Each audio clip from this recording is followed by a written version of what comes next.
الحمد لله الذي علم القرآن خلق الإنسان علمه البيان.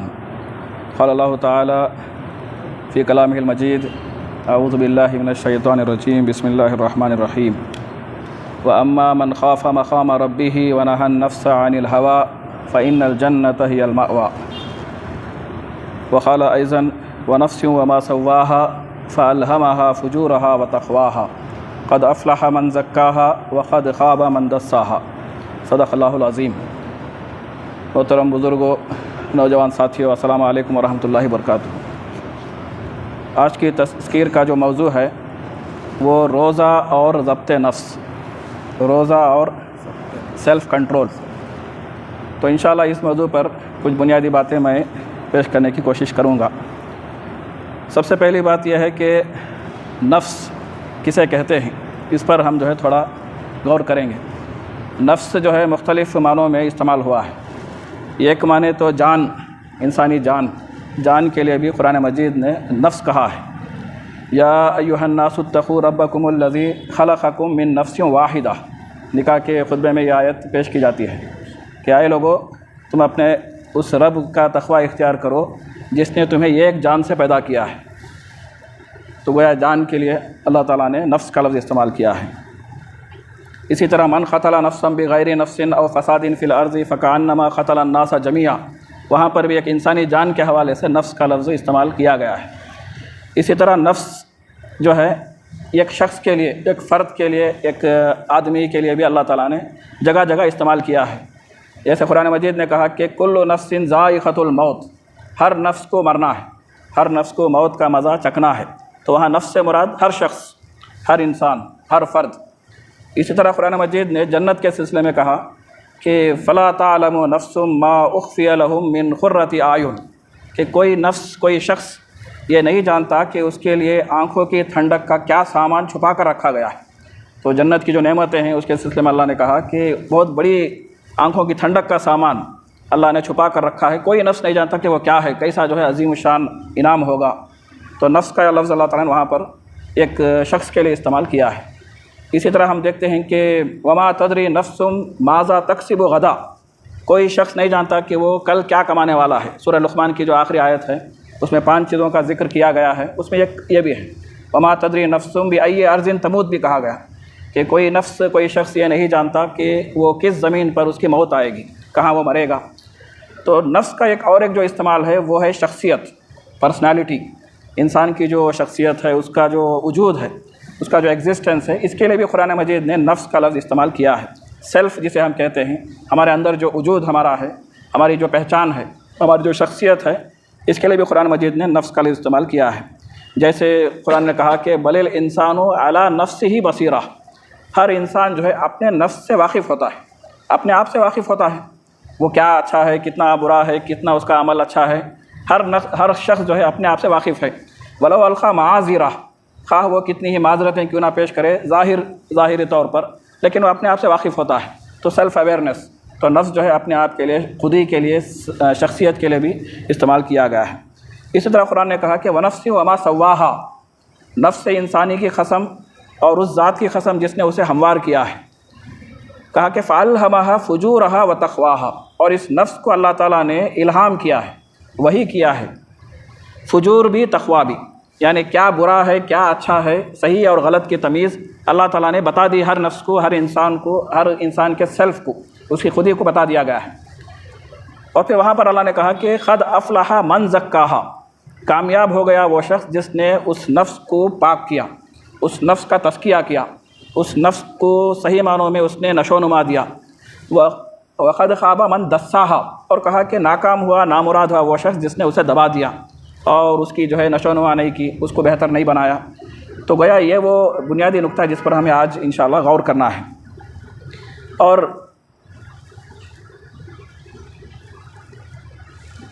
یہ تو بات ہوئی نفس کے مختلف جو استعمالات ہیں قرآن کے اندر. اب ہم غور کرتے ہیں کہ نفس کے بارے میں قرآن مجید نے 3 ٹائپس بیان کیے ہیں، 3 قسم کے نفس قرآن مجید نے بیان کیے ہیں جو انسان کے اندر پائے جاتے ہیں. اس میں ایک نفس ہے نفس امارہ. نفس امارہ کہتے ہیں برائی پر اکسانے والا نفس. ہمارے اندر جو نفس ہے اس کے الگ الگ پہلو ہیں، الگ الگ اس کے ڈائمنشنس ہیں. ایک نفس جو ہے وہ برائی پر اکسانے والا نفس ہے، جس کے بارے میں حضرت یوسف علیہ السلام نے اس وقت جب ان کو عزیز مصر کی بیوی نے جو ہے جھانسے میں ڈالنے کی کوشش کی تھی پھسلا کر، اور پھر جو ہے ان کو جو ہے اپنے دعوت پر جو ہے ان کو جو ہے آمادہ کرنے کی اس نے کوشش کی، اس وقت یوسف علیہ السلام نے کہا کہ وما ابرئ نفسی، میں اپنے نفس کی برات کا اعلان نہیں کرتا، میں یہ نہیں کہتا کہ میں جو ہے بڑا پاک ہوں، میں جو ہے مجھے کوئی جذبہ نہیں ہے، میں جو ہے بالکل اپنے آپ کو جو ہے میں متقی ہوں، اس طرح کوئی جو ہے میں نفس کی برات کا اعلان نہیں کرتا، میں جو ہے اپنے آپ کو بہت ہی بہترین فرد نہیں کہتا۔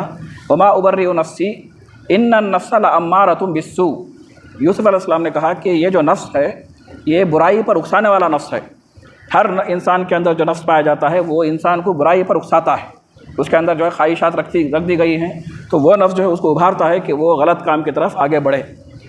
تو یہ جو نفس امارہ ہے یہ بڑا جو ہے ایک فورس ہے انسان کے وجود کے اندر۔ شاعر نے اس سلسلے میں کہا کہ نہنگ و اژدہا وہ شیر نر، مارا تو کیا مارا، اگر آپ کسی مگرمچھ کو مارتے ہیں، کسی اژدہے کو مارتے ہیں، یا کسی شیر کو بھی مار دیتے ہیں تو کیا بڑی بات ہوگی، بڑے موذی کو مارا نفس امارہ کو گر مارا۔ شاعر نے کہا کہ یہ جو نفس امارہ ہے اس کو اگر آپ نے مارا ہے تو بہت ہی موذی جانور کو آپ نے مارا ہے۔ تو بڑے بڑے جانوروں کو مارنا کوئی کمال کی بات نہیں ہے، اپنے نفس کے اندر جو شر ہے اور جو آپ کو برائی پر اکساتا ہے اس کو مارنا، اس کو کنٹرول کرنا، یہ گویا جو ہے بہت ہی بڑی بہادری کی بات ہے۔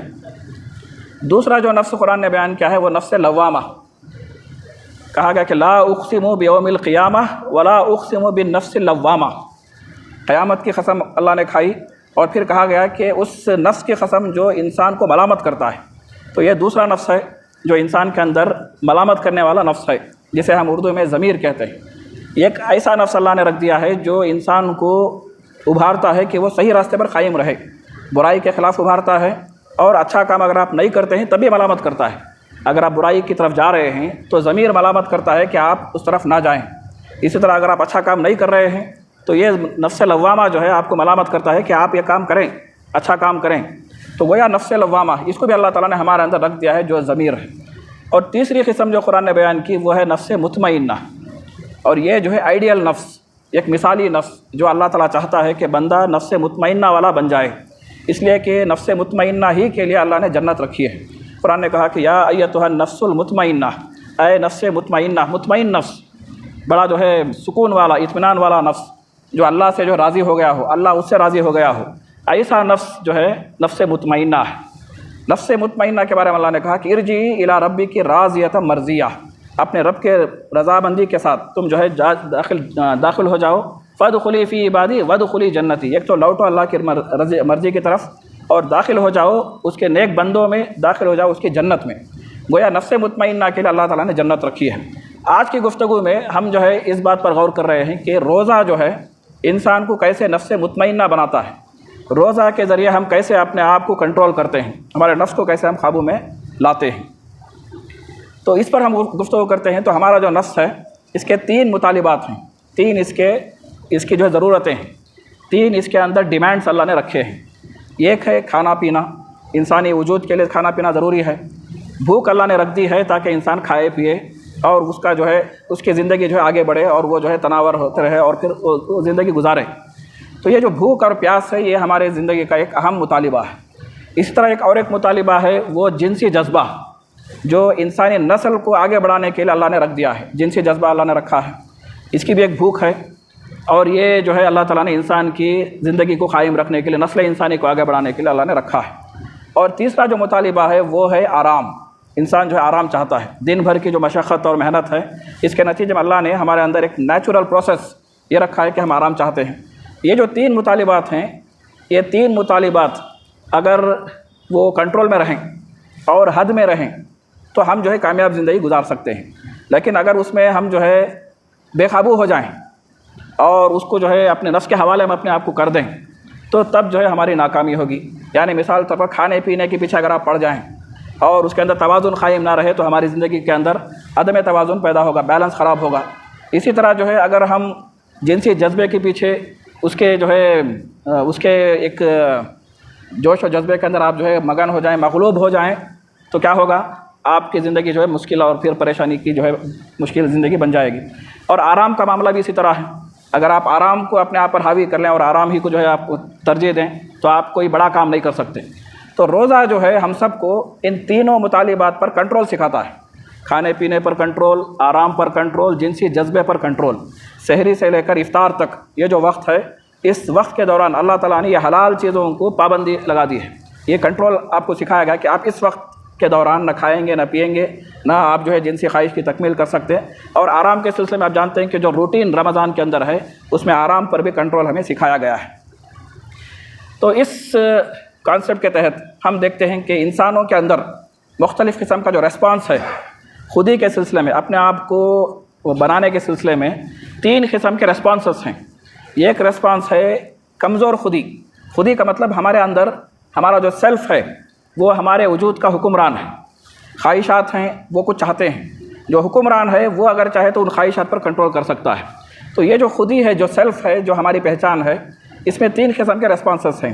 ایک ہے بے بس خودی، کمزور خودی، جس کا کوئی کنٹرول نہیں ہے، وہ جو ہے بس وہ کام کرتا ہے انسان جو اس کی خواہشات چاہتی ہے۔ انسان چاہتا ہے کہ وہ کھائے پیے اور پھر اسی طرح خواہشات کی تکمیل ہو، آرام سے رہے۔ تو جو انسان ان خواہشات پر کنٹرول نہیں کرتا وہ بے بس خودی جو ہے، اس کی خودی بے بس ہے، کمزور خودی ہے۔ ایسی خودی جو ہے کوئی کام نہیں کر سکتی، کمزور خودی۔ اور دوسری طرف سرکش خودی ہے، ایسی خودی جو اللہ سے اپنے آپ کو جو ہے بڑا خود کو سب کچھ سمجھ لینا، ایسی خودی جو اپنے آپ کو خدا سمجھے، جیسے فرعون نے سمجھا تھا کہ انا ربکم الاعلیٰ، میں جو ہے تمہارا جو ہے سب سے بڑا رب ہوں۔ تو فرعون ہو، ہٹلر ہو، مسولینی ہو، اسی طرح نمرود ہو، یہ سب جو ہے یہ سرکش خودی جو اپنے آپ کو سب کچھ سمجھتے ہیں، یہ خودی جو ہے اسلام میں اس کی کوئی گنجائش نہیں ہے۔ تیسری جو خودی ہے جو اللہ تعالیٰ چاہتا ہے کہ ہمارے اندر پیدا ہو، وہ ہے مومن خودی۔ مومن خودی کیا ہے؟ جو وہ خودی جو خدا کے تابع ہو، ایسی خودی جس کو اپنے خواہشات پر کنٹرول ہو لیکن خدا کے تابع ہو۔ ہمارے اندر جو سیلف ہے یہ اللہ کے تابع ہو جائے اور اس کی رہنمائی میں، اس کی نگرانی میں ہم اپنی خواہشات کو کنٹرول کریں اور اس کو ریگولیٹ کریں۔ قرآن یہ نہیں کہتا، اسلام یہ نہیں کہتا کہ آپ کھانا پینا چھوڑ دیں، پوری طرح چھوڑ دیں اور اسی طرح آپ جو ہے خواہشات کی تکمیل نہ کریں، آپ آرام نہ کریں۔ اسلام یہ نہیں چاہتا، اسلام چاہتا ہے کہ آپ توازن کے ساتھ زندگی گزاریں۔ تو روزے کی حالت میں اس کی ہمیں مشق کرائی جاتی ہے ایک متعین وقت کے اندر کہ ہم حلال چیزوں پر بھی اپنے آپ کو روک لیتے ہیں اللہ کے رہنمائی میں۔ تو گویا ہم اپنے نفس کو، اپنی خودی کو جو ہے اللہ کے تابع بنا رہے ہیں۔ تو روزے کے ذریعے ہماری خواہشات پر کنٹرول پیدا ہو رہا ہے، کھانے پینے کی جو ہے بھوک پر ہم کنٹرول کر رہے ہیں، آرام پر بھی کنٹرول کر رہے ہیں، اس لیے کہ آپ جو ہے دن بھر بھوکے رہتے ہیں، اس کے بعد آپ چاہتے ہیں کہ افطار کے بعد آپ جو ہے ریسٹ کریں، آرام کریں، لیکن کہا گیا کہ آپ کو نماز تراویح کے لیے، قیام اللیل کے لیے اپنے آپ کو جو ہے لگانا ہے۔ پھر آپ چاہتے ہیں کہ آپ آرام سے سوئیں، لیکن آپ سو نہیں سکتے، سحری کو آپ کو اٹھنا ہے۔ تو گویا جو ہے آرام پر بھی کنٹرول پیدا کیا جا رہا ہے، کھانے پینے پر بھی کنٹرول، اور پھر آپ کی خواہشات پر بھی کنٹرول پیدا کیا جا رہا ہے۔ تو قرآن مجید نے کہا کہ وَأَمَّا مَنْ خَافَ مَقَامَ رَبِّهِ وَنَهَى النَّفْسَ عَنِ الْهَوَىٰ، ایک بڑا اہم نقطہ روزے کے حوالے سے۔ روزے کو اللہ تعالیٰ نے بڑا جو ہے مفید ہتھیار اور ذریعہ بنایا ہے برائیوں کے خلاف۔ نبی اکرم صلی اللہ علیہ وسلم نے فرمایا کہ الصوم جنہ، روزہ کیا ہے؟ ڈھال ہے۔ جنگ میں تلواروں کے مقابلے میں ایک شیلڈ استعمال ہوتی ہے جسے ڈھال کہا جاتا ہے۔ تو کہا گیا کہ روزہ جو ہے بندے مومن کے لیے ڈھال ہے برائیوں کے خلاف۔ اگر کوئی آپ سے رمضان کے روزے کی حالت میں کوئی جھگڑنے کے لیے آئے تو کیا کہا گیا؟ نبی اکرم صلی اللہ علیہ وسلم نے فرمایا کہ آپ اسے کہیں کہ میں روزے سے ہوں، میں جو ہے جھگڑا نہیں کر سکتا۔ تو گویا جو ہے روزہ جو ہے ڈھال ہے، آپ کو جو ہے محفوظ رکھتا ہے برائیوں کے خلاف۔ پھر اسی طرح جو ہے روزے میں ہم دیکھتے ہیں کہ تقویٰ پیدا ہوتا ہے، اس پر بھی ہم نے گفتگو کی ہے۔ تقوی کا ایک وصف بیان کیا گیا، متقی لوگ کون ہیں؟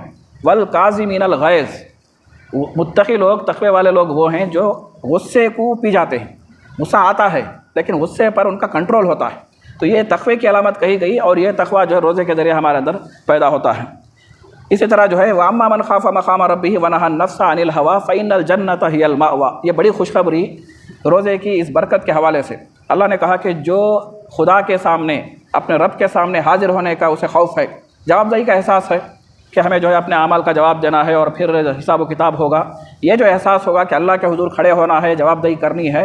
وَنَهَى النَّفْسَ عَنِ الْهَوَىٰ، اور اپنے نفس کو برائیوں سے بچاتا ہے، ایسا شخص جو ہے کہا گیا کہ فَإِنَّ الْجَنَّةَ هِيَ الْمَأْوَىٰ، اس کے لیے جنت ہے بہت ہی بہترین ٹھکانہ۔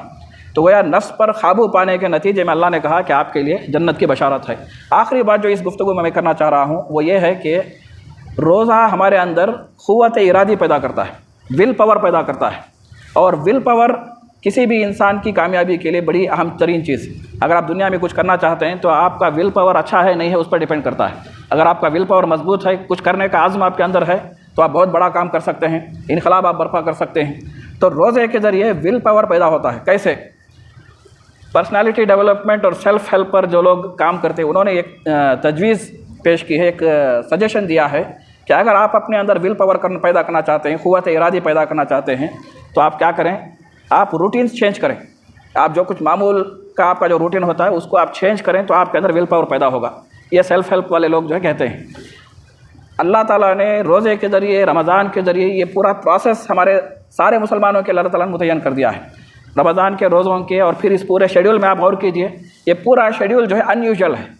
ان یوزول شیڈول میں ہم سب اپنے آپ کو خوی بناتے ہیں۔ بے وقت آپ جو ہے اٹھ کر جو کھانا کھاتے ہیں، حالانکہ عام دنوں میں آپ اٹھ کر جو ہے 3 بجے کھائیں، 4 بجے کھائیں، یہ جو ہے خلاف عقل بات۔